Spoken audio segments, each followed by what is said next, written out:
সুপ্রিয় দর্শক প্রত্যেককে স্বাগত আমন্ত্রণ জানাচ্ছি বাংলা ভিশনের নিয়মিত আয়োজন এন মোহাম্মদ পাবলিক পার্লামেন্ট অনুষ্ঠানে। সঙ্গে আছি জিয়াউল হক সবুজ। আলোচনার জন্য বরাবরের মতো আজও সঙ্গে আছেন চারজন বিজ্ঞ আলোচক। আমার ডান পাশে রয়েছেন অধ্যাপক ডক্টর ইজাজ হোসেন, জ্বালানি বিশেষজ্ঞ, এবং ডানে রয়েছেন জনাব আবু রুশদ, নিরাপত্তা বিশ্লেষক ও সম্পাদক, বাংলাদেশ ডিফেন্স জার্নাল। এবং আমার বাম পাশে রয়েছেন জনাব এম হুমায়ুন কবির, সাবেক সচিব ও রাষ্ট্রদূত। এবং সর্ববামে রয়েছেন জনাব মোহাম্মদ নাজমুল হক, সভাপতি, Bangladesh petrol pump owners association. আপনাদের প্রত্যেককেই আলোচনায় স্বাগত জানাচ্ছি। দর্শক, আপনারা জানেন যে এই ইরান, ইসরায়েল এবং যে যুক্তরাষ্ট্রের যুদ্ধ, সেটা 1 মাস গড়িয়েছে। এই যুদ্ধের ফলে শুধু হতাহতই বাড়ছে না, সংকট ছড়িয়ে পড়ছে বিভিন্ন দেশে, বিশ্বের বিভিন্ন দেশে, বিশেষ করে মধ্যপ্রাচ্য সহ বিভিন্ন দেশ ক্ষতিগ্রস্ত, যার আঁচ লেগেছে বাংলাদেশের মতো দেশেও। আমরা দেখছি পেট্রোল পাম্পগুলোতে তেলের জন্য হাহাকার, তেলের জন্য দীর্ঘ লাইন।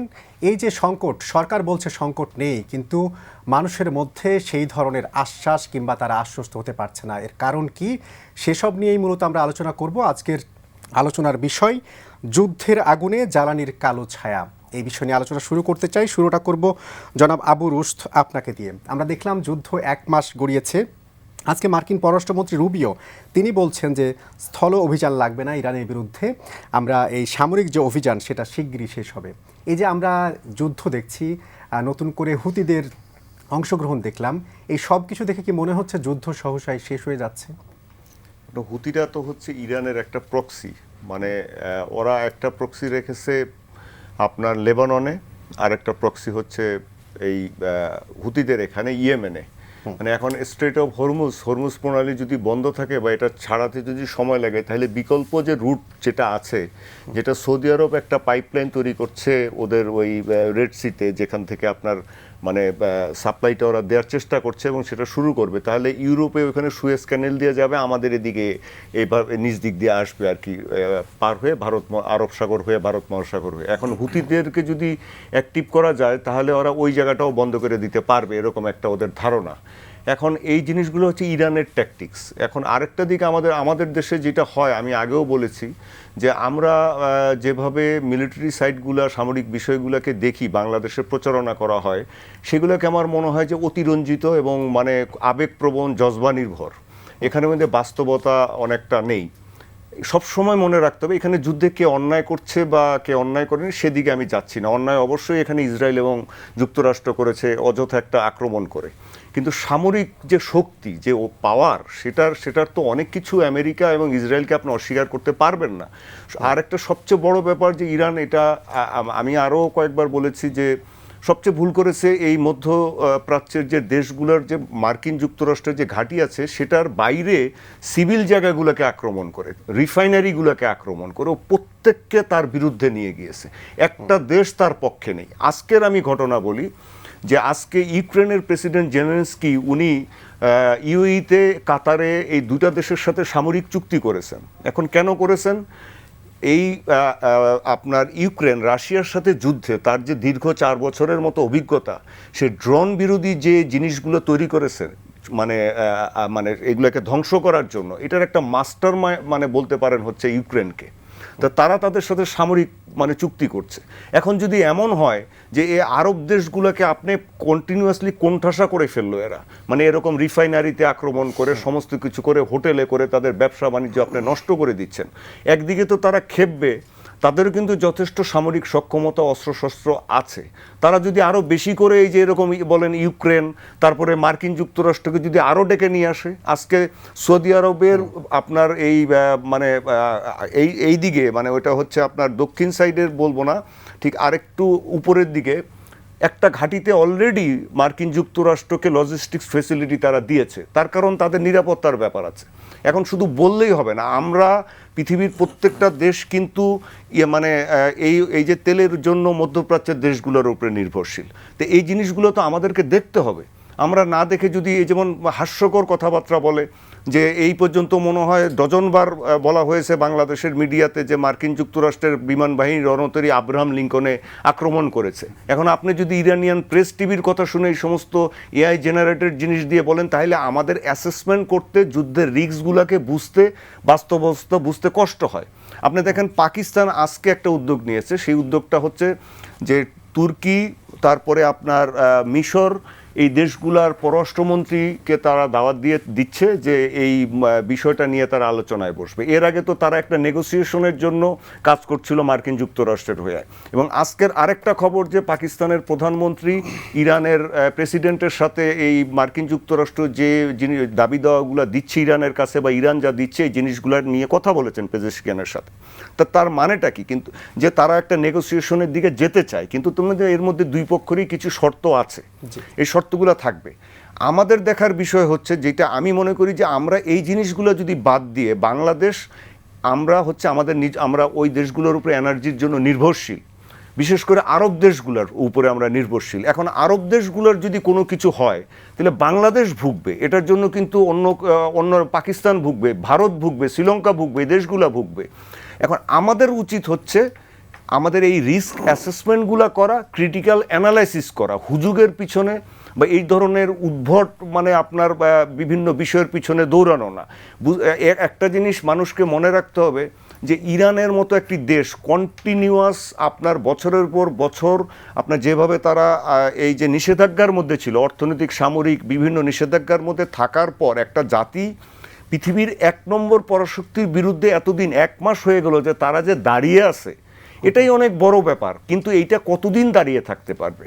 আপনি আনোয়ার সাদাত যে মিশরের প্রেসিডেন্ট ছিলেন 1973 সালের আরব ইসরায়েল যুদ্ধের পর, ওখানে কিন্তু যথেষ্ট ভালো করেছিল মিশরীয় সেনাবাহিনী।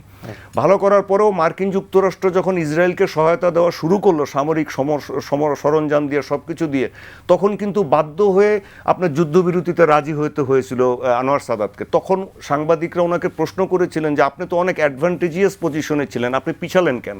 তো উনি তখন বলেছিলেন, আমি ইসরায়েলের বিরুদ্ধে যুদ্ধ করতে পারি, কিন্তু পৃথিবীর 1 নম্বর পরাশক্তি মার্কিন যুক্তরাষ্ট্রের বিরুদ্ধে যুদ্ধ করতে পারি না। এটা হচ্ছে নিরেট বাস্তবতা। আর বাংলাদেশের আমাদের দেখা দরকার যে আমরা এখান থেকে কি শিখবো, যে ছোট রাষ্ট্রগুলা বা এরকম রাষ্ট্রগুলা কিভাবে যুদ্ধ করে। এখন কিন্তু যুদ্ধের ডাইমেনশন চেঞ্জ হয়েছে। আমরা এখন যেভাবে আপনি দেখেন একটা 20 থেকে 30 হাজার ডলারের ড্রোন, মানে শাহেদ ড্রোন যেটা ইরানের, সেটাকে আপনার মানে ফেলে দিতে কি হচ্ছে, যে ইন্টারসেপ্টর থার্ড বা এগুলো, একটা ইন্টারসেপ্টর হচ্ছে $3 থেকে $4 মিলিয়ন। চিন্তা করেন, $20,000 আর $4 মিলিয়ন। কিন্তু আরেকটা জিনিস আছে, মার্কিন যুক্তরাষ্ট্রের কাছে নতুন একটা প্রযুক্তি আছে, ওরা এখনো এটা ঠিক সেভাবে ব্যবহার করছে না, কিন্তু ওর প্রতিটা জাহাজে এটা আছে। নিঃসন্দেহে সেটা হচ্ছে হয়তো ব্যবহার করছে না। আমরা একটু এনার্জি প্রসঙ্গে আলোচনা করতে চাই। যুদ্ধের কারণে যেহেতু এনার্জি নিয়ে আলোচনা হচ্ছে, এই যে এনার্জি নিরাপত্তা কিংবা রিস্ক অ্যাসেসমেন্টের কথা আমরা বলছি, বাংলাদেশ কি আমরা আসলে সেই ধরনের নিরাপত্তার জায়গাটা গড়ে তুলতে পেরেছি? বা এখন যে সংকটটা হচ্ছে, এটা কি শুধুই সংকট, নাকি এটা ম্যানেজমেন্ট করা কিংবা ব্যবস্থাপনাগত ত্রুটিটাই বড় হয়ে সামনে আসছে? সংকট তো বটেই, কারণ আপনি যদি দেখেন যে কতখানি আমরা ডিপেন্ডেন্স ইয়েতে, মানে আমদানিকৃত জ্বালানির উপরে, এটা প্রতি বছর বেড়ে যাচ্ছে। হ্যাঁ, এখন আমরা 60%-এ এসেছি। এখনও আমাদের কিছু গ্যাস আছে দেখে ওই 40%টা বলছি, কিন্তু আমরা তো দেখতে পাচ্ছি যে 2-3 বছর ধরে কিন্তু এক্সপ্লোরেশন হচ্ছে গ্যাস, কিন্তু পাচ্ছি না। হ্যাঁ, এটা তো সত্যি কথা। পাওয়ার চান্স আছে, এবং আবার ডিপ অফশোরেও যাব, সেখানেও আছে। কিন্তু যতদিন আমি না পাই ততদিন তো আমার বাস্তবতাটা হচ্ছে আমি 60% ডিপেন্ডেন্সি, এবং আমরা দেখতে পাচ্ছি প্রত্যেক বছরে প্রায় 5% মতো বাড়ছে। তাহলে আপনার ধরেন আর 8-10 বছরের মধ্যে আমরা 100% আমদানিকৃত জ্বালানির উপরে নির্ভরশীল হয়ে যাব। তাহলে আপনার ডিপেন্ডেন্সি যখন এত হাই হয়, তখন আপনার ঝুঁকিটাও অত হাই, ঠিক না? আমার যদি দেশে কিছু থাকতো, তাহলে আমি যেরকম আমরা যে পেট্রোলের অকটেনের কথা যেটা বলা হচ্ছে যে আমাদের দেশে আছে এটার ইয়েটা, তো সেই জন্য এখানে এই অবস্থায় বলা হচ্ছে যে এটা নিয়ে অত চিন্তা করা উচিত না। যদিও আমরা দেখতে পাচ্ছি যে পেট্রোল অকটেনেই লাইন বেশি, ডিজেলটা ম্যানেজ হচ্ছে। এখানে অবশ্য ওনারা বলবেন, এখানে আরও অনেক কিছু কথা আছে। সো আমাদের এই যে আমদানি নির্ভর একটা দেশ হয়ে গেছি, এখন এই যে প্রণালীর কথা বলা হচ্ছে, হরমুজ প্রণালী, এটার মধ্যে দিয়ে সারা ওয়ার্ল্ডে যতখানি তেল কনজামশন হয় তার 20% ওখান দিয়ে ফ্লো করে। তো ওটা যদি কিছু কারণে বন্ধ হয় তাহলে ওয়ার্ল্ডে 20% ডিসরাপশন, কিন্তু এশিয়ার জন্য এটা 50%, and there are countries like Bangladesh and Philippines যাদের জন্য 80%। কথা বুঝছেন তো? তাহলে এইটা যদি ওখানে গোলমালটা কারণে আমরা 80% জিনিসপত্র আনতে পারছি কিন্তু না। ইরান তো স্পষ্ট করেছে 5টি দেশ, রাশিয়া, ভারত এবং বাংলাদেশ করেছে, দ্যাটস ফাইন। আমি বলেছি ইন্ডিয়াও কিছুটা সুবিধা পাচ্ছে এবং ইন্ডিয়া কিছু কিছু আনতে পেরেছে, কিন্তু আপনি কি ওইটার উপরে ভরসা করবেন? উনি যে কথাগুলো বললেন আপনি কি ওইটার উপরে ভরসা করতে পারছেন যে আমরা আনতে পারবো? যে ওই ইরানের ইয়েটা নিশ্চয়তা যেটা দিয়েছে বাংলাদেশ যেতে পারবে সেটার উপরে, কারণ আমাদের অলরেডি অনেকগুলো শিপ এখনও আটকে আছে। হ্যাঁ, সেগুলো না আসা পর্যন্ত কিন্তু আমরা একটা স্বস্তির জায়গায় যেতে পারছি না। অবশ্য যেটা হচ্ছে যে আপনি যদি দেখেন এটা রুবিও যে কথাটা বললো এবং অন্য সব কিছু এবং অন্যান্য দেশরা যেভাবে চাপ দেবে, তাতে আমার মনে হয় আর ম্যাক্সিমাম 4 উইকস। হ্যাঁ, এর মধ্যেই এখন ট্রাম্প এবং ইসরায়েলকে যতখানি ইরানকে ক্ষতি করতে পারে এর মধ্যেই করতে হবে। তারপরে বাইরের থেকে অন্যখান থেকে এমন একটা চাপ আসবে যে ওটা হবে না। কিন্তু দেখেন অনেক ইনফ্রাস্ট্রাকচার, এনার্জির ইনফ্রাস্ট্রাকচার ধ্বংস হয়ে গেছে, নষ্ট হয়ে গেছে, ধ্বংস বলা ঠিক হবে না, নষ্ট হয়ে গেছে। এবং কাতারের যেটা হয়েছে ওরা বলছে 17% গেছে, কাতার থেকে কিন্তু আমরা এলএনজিটা আনি মেইনলি। হ্যাঁ, কাতারের 17% ধ্বংস হয়েছে এবং ওরা বলছে এটা 5 বছর লাগবে এটাকে তার মানে কি কোনো জায়গায় সাপ্লাই যদি কমে যায় তাহলে কি হয়, ইমিডিয়েট কি হয়, প্রাইস বেড়ে যায়। তাহলে আমরা ওই যে ইউক্রেন রাশিয়া ওয়ারের সময় যেই এমন একটা অবস্থা আসলো, একটা সময় আমরা ইম্পোর্টই করতে পারলাম না, কারণ $35 হয়ে গেল এলএনজির দাম, একদম ইম্পোর্ট বন্ধ করে দিলাম। আমরা বললাম যে $20 নিচে না আসলে আমরা কিনবো না। এইবার কিন্তু $28 একটা, আর $24 একটা করেছে, আর একদম লেটেস্ট যেটা করেছে $19 করেছে। কিন্তু আমরা কিন্তু কিনছিলাম 10, 12, ম্যাক্সিমাম আমরা 16তে কিনেছি, এই জায়গায় আমরা ছিলাম। কিন্তু এই যে বেড়ে গেল এই যে দামটা, এখন আমাদের উপরে একটা ফাইন্যান্সিয়াল চাপও আসলো।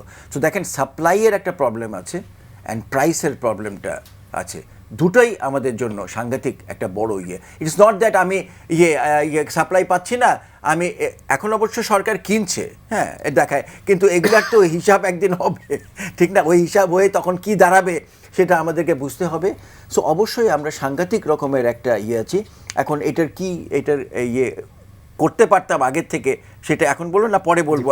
আচ্ছা ঠিক আছে, পরে আমরা আপনার কাছে আসবো। তবে তার আগে জনাব নাজমুল হক, আপনার কাছে একটু জানতে চাই যে এই যে সরকার বারবার বলার চেষ্টা করছে তেল সরবরাহে কোনো ধরনের ঘাটতি নেই, যদিও আমরা দেখছি বেশিরভাগ পাম্প একবেলাও ঠিকমতো তেল দিতে পারছে না। অভিযোগ হচ্ছে যে অনেকেই বলছেন যে কৃত্রিম সংকট সৃষ্টি করা হচ্ছে, মন্ত্রীরাও বলছেন।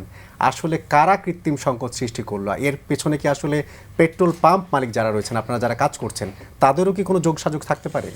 ধন্যবাদ আপনাকে। কৃত্রিম সংকট উনি তো সরকার, তো ওনারই তো জানার কথা কৃত্রিম সংকট কে করছে, 1 নাম্বার। তা উনি যেহেতু বলছেন যে কৃত্রিম সংকট করা হচ্ছে, তাহলে উনি নিশ্চয়ই জানেন কারা করছে, তো উনি ধরছেন না কেন, পাবলিকের সামনে আনছেন না কেন? আমার প্রশ্ন এটা। বিষয়টা হয়েছে যে আপনাকে ফোকাস করতে হবে অরিজিনাল জিনিসের উপরে, মূল সমস্যায়, এবং এরপরে ওই মূল সমস্যাকে সামনে রেখে আপনাকে সমাধানে যেতে হবে। আপনি দেখুন পেট্রোল পাম্পগুলোর অবস্থা কী, ভাঙচুর, হামলা, স্টাফদের হসপিটালে পাঠানো হচ্ছে, মারামারি করা হচ্ছে, মালিকদেরকে ধরে এনে দিচ্ছে।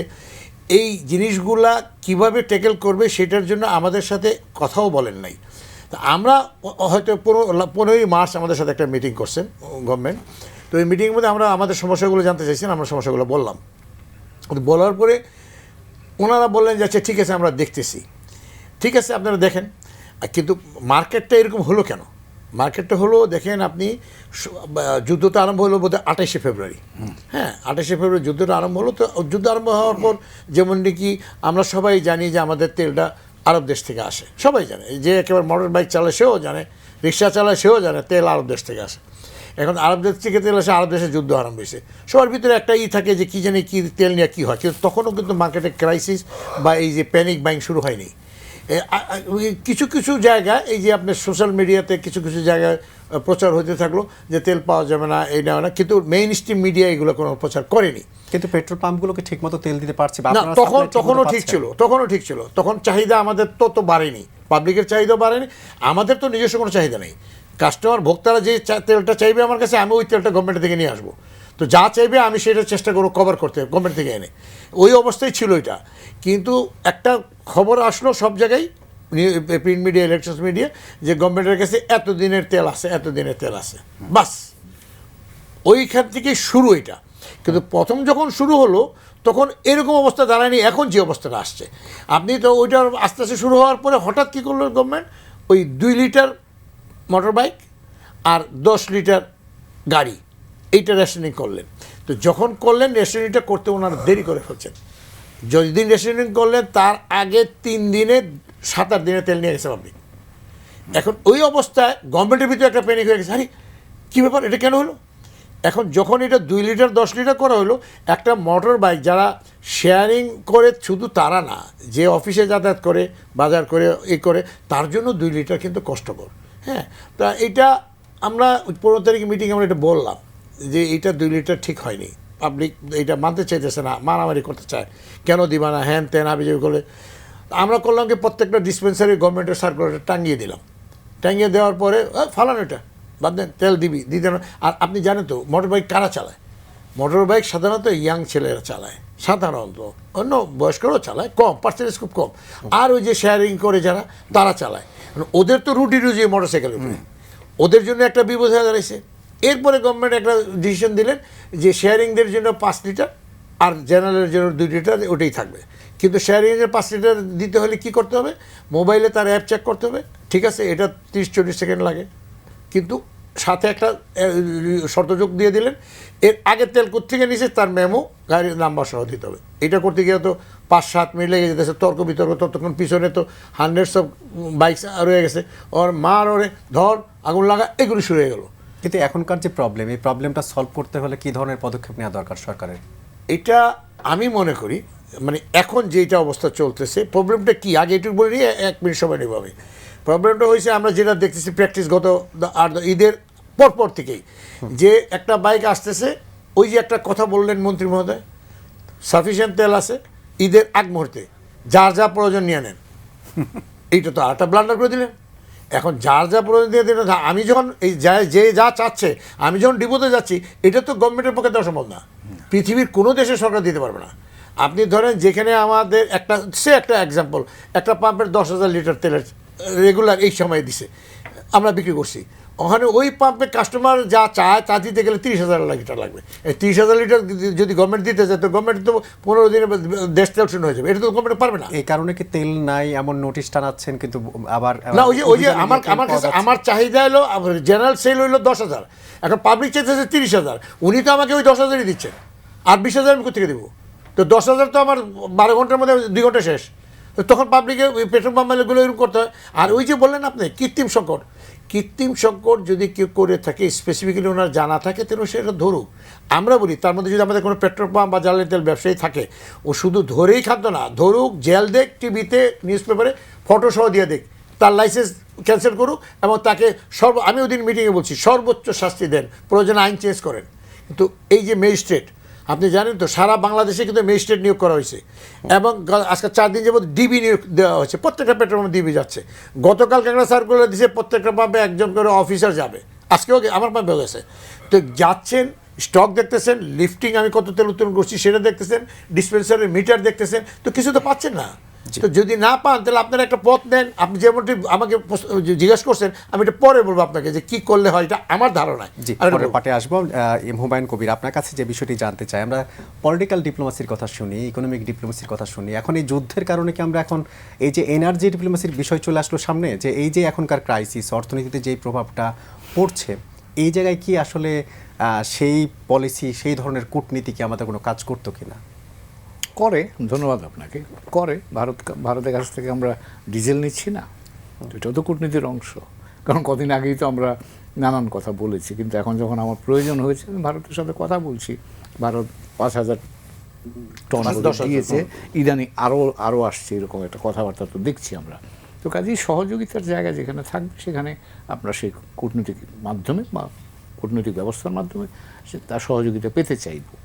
তবে এখন যেটা মধ্যপ্রাচ্যে ধরেন, এবং যেটা আমাদের জন্য চিন্তার কারণ, সেটা হলো যে আপনার কূটনীতি করাটার জায়গাটা কোথায় আছে। এখন আমরা মার্কিন যুক্তরাষ্ট্রের কাছ থেকেও বলেছি যে আমাদেরকে এলএনজি দেওয়ার জন্য অনুরোধ করা হয়েছিল।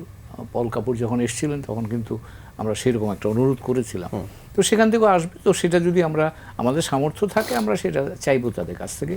ইতিমধ্যে আমরা এডিবির কাছ থেকে সহায়তা চাইছি, যে আমাদের বাড়তি পয়সা লাগবে সেটা তারা দেবে কি না।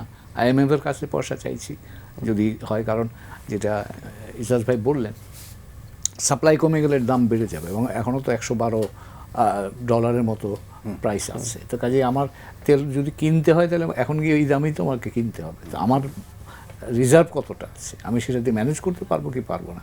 তো কাজে আমাকে আমার যারা বন্ধুরা আছে বা শহরে যাদের সাথে সহযোগিতা আমাদের আছে তাদের কাছ থেকে আমার সাহায্য চাইতে হচ্ছে। কিন্তু এখানে একটা জিনিস মনে রাখতে হবে যে ধরেন আমরা 22 সালেও কিন্তু ইউক্রেন যুদ্ধের সময়তেও কিন্তু এরকম একটা ছোটোখাটো ঝামেলায় পড়েছিলাম। কিন্তু আমরা আমাদের এখান থেকে কিন্তু এই ক্রাইসিসগুলো কিন্তু আমাদের চ্যালেঞ্জ আমাদের জন্য, কিন্তু অ্যাট দ্য সেম টাইম আমাদের জন্য কিছু লেসনও রেখে যায়। কিন্তু আমরা ধরেন এই 22 সালের ধাক্কার পরে কিন্তু আমার মনে হয় না কিছু আমরা নতুন কোনো চিন্তা এই সময়ের মধ্যে নিতে পেরেছি। আমি গতকাল না পরশু দিনে পত্রিকায় দেখলাম, ইজাজ ভাই সেটা করবোরেট করতে পারবেন, পাকিস্তান $6 বিলিয়ন সেভ করবে এবার, কারণ তারা ইতিমধ্যে ইউক্রেন যুদ্ধের পর থেকে তারা এই লেসনটা নিয়ে এবং তাদের সোলার মজুতটা বাড়িয়েছে, এক্সপ্যানশন করেছে, যেই কারণে তারা একটা বিরাট অংশ এই এখন এই এনার্জি সেভ করতে পারছে। এখন আমরা একই সিচুয়েশন তো আমাদেরও, তো আমরা কিন্তু সেই জায়গায় আমার মনে হয় বলি সরকারিভাবে 4% সোলার থেকে আমরা ইলেকট্রিসিটি পাই। আমার ধারণা যেটা বলে এখনো 4% পাই না, 1.5% বোধহয় আসে, এরকম কথা আমরা শুনি। তো আপনি বাংলাদেশ সোলার থেকে একটা জায়গায় যেখানে একটা আমরা উষ্ণমণ্ডলীয় দেশ, সারা বছরই প্রায় আমাদের এই সূর্যের আলো থাকে, সেখানে কি আমরা সোলারকে ব্যবহার করছি? কয়েক বছর আগে 6 মিলিয়ন হাউস সোলারাইজ করার জন্য বাংলাদেশ পৃথিবীতে কিন্তু সুনাম অর্জন করেছিল। সেগুলো কি এখন কাজ করছে কি করছে না আমরা জানি না। আর তারপরে কোনো এক্সপ্যানশন নাই। এখন আমি কূটনীতি যাব, তার প্রাথমিক বিষয়টা হতে হবে আমার সক্ষমতা কোথায় আছে, সেটাতে আমি আগে আত্মনির্ভর হব, তারপরে যদি কারো কাছ থেকে সহায়তা নিতে হয় সেটা আমি নেব। কিন্তু আমি একেবারেই, যেটা একটু আগে ইজাজ ভাই বললেন, আমার 100% যদি ইম্পোর্টে যেতে হয়, আপনি আপনার মতো দেশ, বাংলাদেশের অর্থনৈতিক কাঠামোর দেশে আপনি কতখানি পারবেন আপনি এটা ম্যানেজ করতে? আপনার ইম্পোর্ট, আপনি এক্সপোর্ট করেন কত আসে, রেমিটেন্সে কত আসে? এই যে এখন যে ঝামেলাটা আমরা পড়েছি, আপনার রেমিটেন্স এফেক্টেড হয়ে যাওয়ার একটা আশঙ্কা তো তৈরি হয়েছে। কারণ এই যে প্রায় ধরেন ওখানে আমরা 13 মিলিয়ন বাংলাদেশি বাইরের পৃথিবীতে কাজ করেন, আমার ধারণা প্রায় ওখানে প্রায় 6-7-8 মিলিয়ন মানে লোক এখানে আছে। এই পর্যায়ে ডক্টর ইজাজ হোসেন আপনার কাছে আসতে চাই, এই যে সংকট, আমরা যেটি হুমায়ুন কবির বলছিলেন যে সংকট আসলে মানুষকে শিক্ষা দেয়, শিক্ষা থেকে শিক্ষা নিতে হয়। আমরা কি এই তো এর আগে রাশিয়া ইউক্রেন যুদ্ধ দেখেছি, এরপরে কি আমরা বিন্দুমাত্র শিক্ষা নিয়েছি? আমরা তো ভেবেছিলাম, আমরা যারা এইসব নিয়ে কথাবার্তা বলি আপনাদের সাথে এসে, আমরা তো ভেবেছিলাম যে নিচ্ছি, আমরা নেবো, কারণ এত বড় শখ হয়েছিল না, আপনি কল্পনা করতে পারবেন না ওইটা শখটা কত বছর। তেলের না, গ্যাসের ক্ষেত্রে যে শকটা এত বড় হয়েছে, তা আমরা অনেক কিছু বলেছিলাম। কিন্তু ইভেন যে এই ইমিডিয়েট ক্রাইসিসটা হ্যান্ডেল করার জন্য আমরা সবসময় বলেছিলাম যে স্ট্র্যাটেজিক রিজার্ভ দরকার। ওকে, এখন এইটা নিয়ে স্ট্র্যাটেজি ইকোনমিস্টদের সাথে আমার তর্কাতর্কি হয় যে strategic reserve actually can A developing country afford it? হ্যাঁ, কারণ ইন্ডিয়ারও ওই অর্থে কিন্তু ওইভাবে নাই। কারণ দেখেন, স্ট্র্যাটেজিক রিজার্ভ আমরা যদি বলি, ধরেন 3 মাসের কথা বলা হয়েছিল, আমাদের 4 মিলিয়ন টন হচ্ছে ডিজেলের কনজামশন। আমার যদি স্ট্র্যাটেজিক রিজার্ভ 3 মাসের করতে হয়, তাহলে 1 মিলিয়ন টন ডিজেল আমাকে রাখতে হবে। ওটার দাম কত? ওটা ক্যান ইউ অ্যাফোর্ড ইট? কিন্তু এখানে আমি একটা যুক্তি দিতে চাই, স্ট্র্যাটেজিক রিজার্ভ কেন ইম্পর্টেন্ট। আমি যখন স্ট্র্যাটেজিক রিজার্ভটা আমি ফিল করব, আমি তো সবচেয়ে কম দাম যখন আছে তখন ফিল করি, ঠিক না? এটাই নিয়ম স্ট্র্যাটেজিক রিজার্ভ। তাহলে $60 আমি ফিল করব, এবং যদি ফিল থাকতো আমার 3 মাসের, এটা বসে আছে টাকাটা, কিন্তু এখন আমি ব্যবহার করতে পারতাম 120, এক্স্যাক্টলি কিনতে হতো না। চিন্তা করেন যে এই বেনিফিটটা কত বড় বেনিফিট। এবং আমি মনে করি ওইখানে আমার রিজার্ভ যেরকম ব্যাংকে পড়ে আছে, ঠিক আছে তো, গোল্ড রিজার্ভও পড়ে আছে, এইটাও তো লিকুইড গোল্ড, এটাও তো ওরকম একটা জিনিস যেটা ক্ষয় হচ্ছে না, তো তা আমি কেন রিজার্ভ রাখবো না? এটা কিন্তু মানসিকতা। ওনাদের কিন্তু এখানে এখন 45 দিনের অ্যাকচুয়ালি ট্যাঙ্ক আছে, কারণ ডিজেলের ট্যাঙ্ক কিছু না, এই একটা ইয়ে দিয়ে করে দিলেই হয়ে যায়। ডিজেলের ট্যাঙ্ক ভেরি ইজি বানানো, যে কেউ বানাতে পারে। তো এই ট্যাঙ্কগুলো থাকা সত্ত্বেও এগুলো কিন্তু ভরা ছিল না। যখন উনি বললেন যে এই যে একটা খবর বার হয়ে গেল, তখন যেটা খবরটা ওনার ট্রুথ কথা দিয়েছে, কারণ আমরা বলেছি না এবার থেকে আমরা সবাই সত্যি কথা বলবো, তাই সত্যি কথাই তারা বলেছে বেচারারা। কিন্তু কি বলেছে যে 14 দিনের আছে, এবং এর মধ্যে যুদ্ধ লেগে গেছে, ইয়ে হচ্ছে, হইচই হচ্ছে। 14 দিন বলেছে ডিজেলের। আমি অ্যাকচুয়ালি ভেবেছিলাম ডিজেলেরই সমস্যা হবে, এবং এই যে লাইনগুলো ডিজেলের হবে, কিন্তু হয় নাই, হয়েছে অন্য দিনে যেটা হওয়ার কথা না। কারণ আমাদের দেশে তো এই যে অকটেনের যে পেট্রোলটা, এটা তো পাওয়া যায়। তাহলে আমরা তখন একটা বলেছিলাম যে আপনাদের একটা স্ট্র্যাটেজিক রিজার্ভ দরকার, because we are A import dependent country. এবং স্ট্র্যাটেজিক রিজার্ভটা ঠিক আছে 3 মাস না পারেন, আপনি 45 দিনের করেন, 30 দিনের করেন, তাও তো, ইভেন 15 দিনের করেন, তাও তো ছিল না। কারণ ওনারা যেটা বলছেন যে আমাদের মজুদ আছে, এটা কিন্তু স্ট্র্যাটেজিক রিজার্ভ না। এই মজুদটা তো ওই মজুদ না, এটা তো অপারেশনাল মজুদ। আপনি যখন একটা সাপ্লাই করেন, আপনি কি জিরো থেকে করবেন, আসছে যাচ্ছে চলে যাবে, এটা হয় নাকি? আপনার তো নিজে একটা লাগবে। সব সারা বাংলাদেশে সব ট্যাঙ্কিতে কতখানি আছে, এটা যোগ করে ওনারা বলেছিলেন এতগুলো আছে। কিন্তু এখন দেশে যে পরিমাণ মজুদ আছে, না, এখন তো মজুদ করা হয়েছে, যেটুকু আছে সেটা কি উদ্বেগজনক বলে মনে করেন কিনা? না, এখন এই যে পাম্পগুলোতে আমরা ভিড় দেখছি, এটা কি অযথাই মানুষ প্যানিক হয়ে এইখানে উনি যে কথাগুলো বলেছেন, এটা কিন্তু একটা অ্যানালিসিসের ব্যাপার, আমি যা দেখতে পাচ্ছি। হ্যাঁ, এটা মানে ইয়ে থাকা সত্ত্বেও এই যে এটা হচ্ছে, তার মানে এখানে একটা ম্যানেজমেন্টের প্রবলেম আছে। এখানে একটা সাপ্লাই কিভাবে, কে কখন কি ডিসিশন নিল, কিভাবে আসছে, কি প্যানিক, সব কিছু মিলে।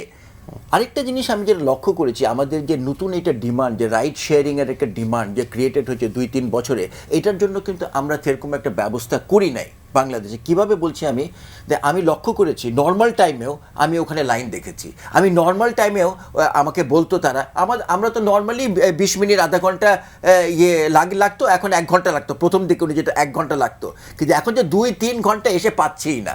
হ্যাঁ, এটা তো ছিল না। তো তাহলে ওদের জন্য যে ব্যবস্থাটা আমাদের আগের থেকেই করার উচিত ছিল, এখানে থাকা উচিত ছিল। আমি মনে করি ঢাকা শহরে আরও 20টা এই যে লিকুইড ফিউলের পাম্প দরকার, আরও 20টা। আর এবং এটা যদি গাড়িতে না দিলে অ্যাটলিস্ট ওদের জন্য ব্যবস্থা করা উচিত, বিকজ ইটস স্পেশাল ডিমান্ড। আমি ইন্ডিয়া দেখেছি কিছু কিছু পেট্রোল পাম্প শুধু ওদেরকেই দেয়, হ্যাঁ, এই মোটর বাইককে দেয়। তো এই যে একটা বিরাট ডিমান্ড ক্রিয়েটেড হয়েছে, এদেরকে কেটার করার জন্য আপনি আমাদের যে সিস্টেমটা টায় ছিল, বুঝছেন তো, যে আমরা জাস্ট টায় মানে জাস্ট ওরা আসতো, দিত, হয়ে যাচ্ছিল। এর মধ্যে অল্প কিছু আপনি যদি সিস্টেমের মধ্যে একটু আনেন, যে প্যানিক টিয়ে, হ্যাঁ, তাহলে এই এরকম সমস্যা হয়ে যাবে। এটা কিন্তু এই থিওরিতে, আমাদের ম্যাথামেটিক্যাল থিওরি আছে এগুলা। হ্যাঁ, যেরকম আপনি নর্মালি কোনো অসুবিধা হয় না, যদি একদিন বৃষ্টি হয় দেখবেন অসুবিধা হয়, কারণ ওই যে যেটা ফ্লোটা, ওই বৃষ্টির কারণে দেখবেন। উনি যেটা বলছিলেন যে ওই কি বলে, আমিও দেখেছি যে তেলটা দিল, তারপরে সে টাকা গুনছে, ওকে টাকা দিচ্ছে। ওয়াই আপনি একজন দিবে, টাকা নিবে, আরেকজন করবে, টাকা রেডি রাখবে, এরকম ধরনের সিস্টেম করবেন, সময়টা যাতে কম হয়। এই পুরো জিনিসটা এখানে যেটা হয়েছে, একটা এই পেট্রোল আর অকটেনে, আমি মনে করি এইটা একটা মানে পুরো জিনিসটার কিভাবে বেস্ট, যারা এগুলো ভালো বোঝে তাদের অ্যানালিসিস থেকে এটা বার করতে হবে এখানে কি হয়েছে। জি, জনাব আবু রুশদ, আপনি যদি একটু যোগ করেন, আজকে আমরা দেখলাম প্রধানমন্ত্রী নির্দেশনা দিয়েছেন তেল চোরাচালান বা মজুতদারি বন্ধে কঠোর অবস্থান নেওয়ার কথা বলেছেন। সরকারের এই যে ওই জিনিসটাও আছে এখানে, এই জায়গাটা কি আসলে এই কঠোর অবস্থান দিয়ে শুধু এই সংকট মোকাবেলা করা সম্ভব? এটা শুনতে পারলাম যে এই যে সীমান্ত এলাকাগুলায়, বিশেষ করে যে সাতক্ষীরা বা এলাকাগুলায়, এখানে ভারতের তেল পাচার হয়ে যাচ্ছে, তার কারণ আমাদের এখানে তেলের দাম বাড়ানো হয়নি। হ্যাঁ, তো এখন তেল তো এটা স্বাভাবিক ব্যাপার, আমাদের 4120 কিলোমিটার সীমান্ত ভারতের সাথে চলাচলন হবে। আপনি এখন যদি আবার বাড়ায়, তাহলে আবার অন্যরা চিল্লাচিল্লি করবে। এখন এটা আপনি যতই বিডিআর, পুলিশ বা এরকম নিয়ন্ত্রণ, কিছু না কিছু এদিক ওদিক হবে আর কি। এখন এটার থেকে আমরা বেরোতে পারবো না। আমাদের এখান থেকে যেমন আগে ইলেকট্রনিক্স চলে যেত ভারতে, আমরা চীন থেকে ইলেকট্রনিক্স আনতাম বা কিছু আনতাম, সেটা ভারতে চলে যেত, জাপান থেকে আনতাম, ভারতে চলে যেত। এটা হয়, এখন এটা বাস্তব। এটা কতটুকু ব্যবস্থা নেবে, সেটার মধ্যে কিছু কমানো যাবে বা বেশ কিছু কমানো যাবে। যেটা ওনার সাথে আমি কিছু সাপ্লিমেন্ট করতে পারি, দেখেন আমাদের দেশে এই যে ব্যাটারি চালিত রিক্সা, এটা অনিয়ন্ত্রিত। একটা মোটরসাইকেল, একটা গাড়ি, একটা বাস, ট্রাক, এগুলো রেজিস্টার্ড, এরা ট্যাক্স দেয় সরকারকে, এগুলোকে আপনি ধরতে পারবেন। কিন্তু এই যে ব্যাটারি চালিত রিক্সা বাড়ছে তো বাড়ছে, লাখ লাখ, এই ঢাকা শহরেই লাখ লাখ। আমি গত 2 বছরে দেখলাম যে এটার আর কোনো মানে শেষ নাই। তো এরা যে পাওয়ারটা মানে আপনার চার্জ দিচ্ছে, এটা কি আপনার ইলেকট্রিসিটি দেয়নি? ইলেকট্রিসিটি কোথা থেকে আসে? জ্বালানি থেকে আসে। তো এটাকে কেন নিয়ন্ত্রণ? গ্রামের যত লোক আছে, ঢাকাতে নাকি আজকে 3.5 কোটি লোক, এটা রিপোর্ট এসছে মানে আপনার গত বছরের। সব গ্রামের লোক, কৃষিকাজ করার লোক নাই, সব ঢাকায় এসে একটা ব্যাটারি চালিত রিক্সা নিয়ে বসে যাচ্ছে, আর রাস্তার অর্ধেক দখল করে হকার বসে যাচ্ছে ভ্যানের মধ্যে যে লাইটগুলো জ্বলতেছে সেগুলো আপনার ব্যাটারি মানে রিচার্জেবল, এটাও পাওয়ার আপনি নিচ্ছেন ওই ইলেকট্রিসিটি থেকে, বা আপনার চোরাই দিয়ে নিচ্ছেন। দেন এগুলো নিয়ন্ত্রণের কথাও কিন্তু বলছে না। ব্যাপারটা হচ্ছে যে উনি একটা খুব ভালো কথা বলছেন যে আমাদের যে স্ট্র্যাটেজিক রিজার্ভ, এটাকে যদি আমি আরেকটু বিস্তৃত করি, যে আমরা কি আঞ্চলিকভাবে মানে ধরেন সার্কটাকে একটু শক্তিশালী করে জ্বালানি নিরাপত্তা বিষয়ক কোনো একটা ব্যবস্থাপনা এই অঞ্চলে দক্ষিণ এশিয়ায় গড়তে পারি কিনা। কারণ এই এলাকায় পৃথিবীর 1/5 লোক বসবাস করে। ধরেন যদি এমন দেখা যায় যে পাকিস্তান কাছাকাছি বলে সৌদি আরবের কিছু তেল বেশি পেলো বা কিছু বেশি পেলো, ঠিক আছে, এমন একটা ব্যবস্থা নয় ভারত যাতে একটা শেয়ার পায়, আমরা যাতে একটা শেয়ার পাই। রাশিয়ার থেকে যে তেলগুলো আনার এখন পারমিশন দেয়া হচ্ছে, মার্কিন যুক্তরাষ্ট্র বলছে তোমরা আনতে পারবে, এখন আমরা আনবো, এটা কিন্তু সরাসরি আমাদের এখানে রিফাইন্ড হবে না। আমাদের যে ব্যবস্থাপনা আছে, সিস্টেম, তাতে হবে না। এটা ভারতে আপনার রিফাইন করতে হবে। তাহলে ভারত তো ওরটা আগে নিবে, আমাকে আগে দিবে না। ওর রিফাইন শেষ হবে, ওর চাহিদা পূর্বে, তারপরে আমাকে দিবে। তাহলে এখন এই ব্যবস্থা ভারতের সাথে আমাকে একটা করতে হবে। তো আমরা ওয়াই নট, আমরা বাংলাদেশ, ভারত, পাকিস্তান, শ্রীলঙ্কা, আমরা মিলে একটা এই সার্কটাকে শক্তিশালী করে আঞ্চলিক একটা জ্বালানি নিরাপত্তা ব্যবস্থা আমরা তৈরি করি না কেন এই বিষয়গুলো নিয়ে? কেন আমাদের এটা অস্তিত্বের সমস্যা। পৃথিবীতে এই মধ্যপ্রাচ্যে যে এই প্রবলেমটা সৃষ্টি হয়েছে, কয়েকদিন পরপরই পৃথিবীতে এগুলো হচ্ছে। আপনি রুল বেসড অর্ডার ভেঙে যাচ্ছে। আপনি রাশিয়া কি ক্রিমিয়া দখল করেনি? একটা বড় ধরনের ঘটনা ঘটায়নি? রাশিয়া কি ইউক্রেনে আক্রমণ করেনি? ভেনেজুয়েলার ঘটনা ঘটেনি? আজকে কিউবাতে কোনো তেল নেই, কিউবাতে আপনার ওই মানে গাড়ি চলতে পারছে না, ইলেকট্রিসিটি নেই, এরকম অবস্থা। তা আমাদের এরকম 20 কোটির মতো লোকের দেশ, আমরা সমস্ত লোক এনে ঢাকাতে, চট্টগ্রামে বসিয়ে দিচ্ছি, তোমরা একটা ব্যাটারি চালিত রিক্সা নিয়ে নেমে যাও, এখন নেমে যেয়ে এই সমস্ত ইলেকট্রিসিটি নাও, এগুলোর খালি চাঁদাবাজি কিছু হচ্ছে, এদেরকে চাঁদা কিছু দাও আর তোমরা চালাও। তা আমরা যদি এরকম করতেই থাকি, একদিকে আমাদের কৃষিকাজের, আপনি গিয়ে দেখেন এই যে মুরগির ফার্ম বা অন্যান্য বিষয়ে গ্রামে লোক নেই, এদেরকে কোনো শ্রমিক পাওয়া যাচ্ছে না, কৃষিকাজ করার ওরকম শ্রমিক পাওয়া যাচ্ছে না, এখানে কৃষি পণ্যের দাম বেড়ে যাচ্ছে, এই কারণে আপনার সাপ্লাই ব্যাহত হচ্ছে। আমরা এগুলো এখানে সহজভাবে বসিয়ে দিচ্ছি এখানে ঢাকাতে, তো এগুলোর ব্যবস্থা নিতে এখানেও তো জ্বালানি খরচ হচ্ছে। তো এই কথাগুলো কেন বলা হচ্ছে না? এই কথাগুলো তো আমাদেরকে দেখতে হবে। আরেকটা জিনিস যে উনি যেটা তুলছিলেন, যে পাকিস্তান এই যে সোলারে বা এই সমস্ত গিয়ে যে কত বিলিয়ন ডলার আপনি বললেন, $6 বিলিয়ন। তো এখন আমরা তো একই, ওরা তো আমি যতটুকু জানি চীনের সহায়তায় করেছে। চীন এই ব্যাপারে অনেক অভিজ্ঞ। এই কাজটা চীন আমাদের দেশেও করতে চেয়েছিল। তা আমরা কেন এই কাজগুলো করি না? আমরা এই কাগজে কলমে কিন্তু সোলার প্রতিটা বাড়ির উপরে রাখার কথা, এই কথা সব খালি একটা সার্টিফিকেট নেই। আপনি দেখেন যারা বাড়ি তৈরি করে, একটা সার্টিফিকেট নেই, একটা প্যানেল আছে, কোনো কানেকশন নাই, কিছুই নেই, সেটা এফেক্টিভ নাই। আর আমাদের সরকারের একটা বড় লক্ষ্য, যারা আইন মেনে চলবে, যারা গাড়ির রেজিস্ট্রেশন ফি দিবে, ট্যাক্স দিবে, রোড ট্যাক্স দিবে, সমস্ত কিছু দিবে, তাদের উপরে যত জুলুম। আর এই যে যারা চলছে তাদের কোনো কিছু নাই, খালি কিছু চাঁদা দাও, বসো, চলাও। তাহলে এরকম ই তো আপনাকে বহন টানতেই হবে। আপনার সংকট প্রসঙ্গে আলোচনা করতে চাই, নাজমুল হক, আপনি যদি একটু যোগ করেন। আমরা দেখছি যে সরকার সংকট মোকাবিলা ডিপোতে বিজিবি মোতায়েন করছে, একই সাথে আমরা দেখলাম আজকে পাম্পে ট্যাগ অফিসার নিয়োগ দেওয়া হচ্ছে। এই যে ট্যাগ অফিসার নিয়োগ দেওয়া বা বিজিবি মোতায়েন করা, এসব দিয়ে কি আসলে এখনকার যে সিচুয়েশন সেটা আসলে কতটা মোকাবেলা করা সম্ভব? আমি মনে করি না এইগুলো করে কোনো কিছু করা যাবে। তাহলে কি করতে হবে এখন? যেটা মূল কথাটা হয়েছে কি, যেমন এজাজ ভাই যেটা বললেন, ডিজেলের স্টোরেজ ক্যাপাসিটি আমাদের দেশে 6,24,000 টন ডিজেল, অকটেনের 54,000 টন, আর পেট্রোলে 38,000 টন। এখন এই সরকার, বর্তমান যে সরকার, ওনারা আসছেন কয়দিন হয়েছে? ওনারা যখন আসছেন তখন তো এই তেল মজুদ ছিল না, আসার সাথে সাথেই তো লেগে গেল যুদ্ধ। এরপরে কি হলো? আপনি আরেকটা জিনিস দেখেন, এই গ্যাসের প্রোডাকশনটা কিন্তু শীতের মধ্যে কমে যায়। তো গ্যাসের প্রোডাকশন কমে গেলে পেট্রোল অকটেনের যেটা সেটা কমে যায়। এবং সিলেট সাকসেশন প্ল্যান্ট যেটা, ওরা অকটেনটা 100% অকটেনটা ওরাই বেশি দেয়। প্রাইভেট যে রিফাইনারিগুলো আছে ওরা পেট্রোল দেয়। পেট্রোল যে কোনো 100% আমাদের দেশে হয়, অকটেনটা কিন্তু 100% হয় না। ওই যে শীতের ওই ঝামেলা যদি না থাকতো 100% হইতো, ওইটার কারণে 70 to 75% হয়, বাকিটা ইম্পোর্ট করতে হয়।